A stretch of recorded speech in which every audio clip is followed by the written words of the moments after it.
Today I changed it too. It's not 5 takeaways anymore. We call it the top 5 countdown. We're gonna do Tony Todd movies. We love Tony Todd, and we are sad to hear he passed. It just breaks my heart a little bit, but a lot of it, but he was just the man. And I put a parameter on mine today. I refuse to do TV because I can do a whole list of his TV shows, like the stuff he was on, and his roles on the shows always stood out. And I refuse to do horror movies on this list. There's too many. It's too many. And how do you not put like the top tier? But like, so I put the parameter on no horror movies or TV. So my top 5 non-horror movie or TV show. No, you should do horror movies. I totally did.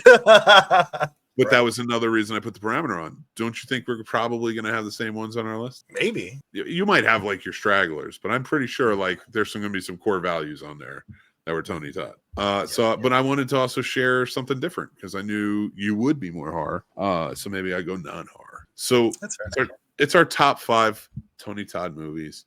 What's your number 5, sir? My number 5 is the movie The Final Wish. Very cool. When did that come out? 2018. Relatively recently. It has a woman from Insidious in there, the older lady as well. Oh, I like her. Lynn Shay. Yeah, she's good. All right, my number 5 is Platoon. Great movie, great war movie. What a good voice. Yeah. What's your number 4? Number 4, I'm not trying to plug it or anything, but I'm going to say Stream 1. Enjoyed that with Felissa Rose. Stream, good one. No, I don't. It was a fun movie. I thought that honestly, I don't know if we reviewed it. We can sit down and review it because I do really enjoy the movie. I actually like it more than Terrifier movies personally. I just thought there was too many cameos. Way too many. There were so many actors. I was like, wait, what? I was like, can we like I wish like some of them have maybe been saved as for the sequel because like it deserves a sequel, but it was too long, too much. And at some point when the father's kind of roaming around, he just keeps running into celebrities. It felt like a Scooby-Doo episode, but it is a great movie. Like, go check it out. Yes. But like that one thing was just like, but I think they were going because it is comedic horror. So I think they're sort of going for that vibe. So I hope I didn't put them. My number 4 is Colors, starring Robert Duvall, Sean Penn. Damon Wayans is actually in this movie. Damon Wayans Jr. Not Jr. I'm sorry, Damon Wayans. He was in this movie too. It's like one of his first roles. There's a bunch of people in this movie. It's about police and police brutality in Los Angeles, and also the gangs are running the streets. And like, it's a really racially motivated movie. He was in it, did a great job in it. But it is a fantastic movie if anybody hasn't had a chance, check it out. And what's your number 3, sir? Number 3 is going to be The Wishmaster. Good one. That's a great movie. I like that. He was in a lot of fun horror movies that were mainstream, but a lot that weren't technically mainstream, and I love him. He's a lot of gems. Another reason too is like I would have had a hard time choosing the top 5 in his horror. It's tough. So number 3 for me is The Rock. That's right. He was great mercenary in this. I want to get paid. Loved him. Hell yeah. What is your number 2? It was tough for number 2 because I was torn between Hellfest and Hatchet 2, but I went with Hellfest. Good ones. Hellfest. I was thinking about it. I might watch Hellfest just because that was such a good one, and he was so good in it. Yes. I just love his voice. Jesus, man, he did have such a dominant, powerful voice, for sure. My number 2 is Lean on Me. I think he played Mr. Williams in that movie. I love that movie. Morgan Freeman played Joseph Clark, and it took place in New Jersey. This is like the most violent school in all of the country. Teachers were getting killed. Like, stuff was crazy. So they put Joseph Clark in there. He was a teacher, but he was very outspoken about his beliefs and stuff, played by Morgan Freeman. And he like takes back the school, and he uses force if he needs to. He does what he has to do.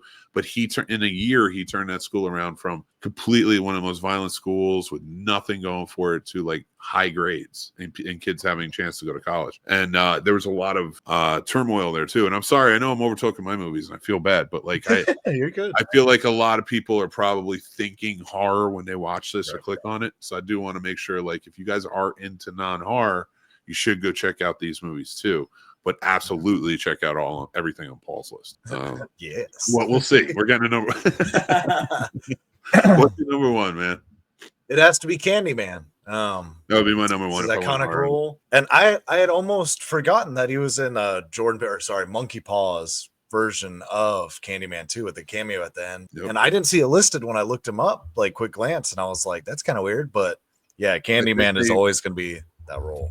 I think they mean to keep that secret in case people haven't seen it yet. So that's why they keep it unlisted. So good job. I'm not cutting that out. It's been out too long, you guys. Fuck y'all if you didn't. We do have a 3-year rule. So it's 2021, 22, 23, 24. Yeah, so you're safe. You're good. Came out in September 2021. Our 3-year rule. You made it. My number one non-horror Tony Todd movie is The Man from Earth. It's an independent film. Look it up. Don't look up the sequel. But look it up. It's about a man who he was like a Homo sapien man who never died. He just lived from the beginning of time all the way till now. And like now he's a college professor. You know, nothing. He's not like the super smart guy. He's just an average guy who never died. He can't die. And he doesn't know why. There's nothing to it. But he tells his friends his story, and they're all college professors, and he's trying to pose it as a hypothetical. What if you knew somebody like this and this and this and this? And it touches down on a lot of different topics that I think people really enjoy. And I think Tony Todd gave an amazing performance in it. And I want to give him his credit. Go check it out. All right. So that's our list of Tony Todd movies. Thank you, my friend. Go check out his. Go check out mine if you want to. We appreciate you watching. And guys, just before we get started on our review of Heretic, go check out our Patreon. That's the place to follow us, and also get you into our Discord so you can come hang out with us, talk with us there if you want to. I'm going to be doing more watch parties and stuff like that. I think I'm going to start throwing up more of the TV shows I watch as I'm working. Heck yeah. I just kind of hang out and talk to people while I'm working. So, you know, because it doesn't really bother me. Like I can turn the sound off for me on that and then just edit if I need to, but talk to people. But yeah, I'm going to try and like host that more. We are going to be changing the format a little bit. And we'll let you know how that goes. But I think movie reviews might be moving off of this, but we'll keep you guys posted on it. But the only best way to do that is follow us on Patreon for free. Or you could be joining one of the paid tiers. We appreciate it. It goes back into the channel. Pays for the stuff that we do for this, and we appreciate you. So, but go follow us because then you get our newsletter. We're doing another giveaway, the Terrifier cups from Fright Rags. Go check it out. If you are following us on Patreon for your page, you are entered. So that's my pitch, and I'm sticking to it. Let's get to it. Heretic.